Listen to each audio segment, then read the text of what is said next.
దేవునికి మహిమ కలుగునుగాక.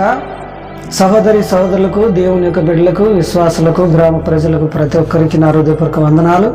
ఈరోజు దేవుని యొక్క వాగ్దానము, వేటగాని ఊరిలో నుండి విడిపించువాడు ఆయనే, నాశనకరమైన తెగులు రాకుండా నిన్ను రక్షించువాడు ఆయనే. 91వ కీర్తన 3వ వచనం.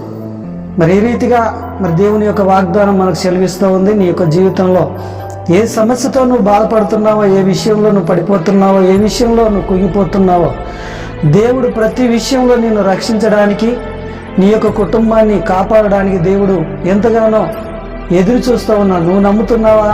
నమ్మినట్లయితే నీ జీవితంలో ఈ వాగ్దానం నెరవేర్చబడుతుంది. దేవుడు నీ కుటుంబాన్ని అత్యధికముగా ఆశీర్వదించునుగాక. చిన్న ప్రార్థన చేద్దాం. మమ్మల్ని ఇట్లా ప్రేమించిన ప్రియా పరలోకపు తండ్రి, ఈ శబ్దాంతరం వింటున్న ప్రతి కుటుంబాన్ని దీవించండి, ఆశీర్వదించండి.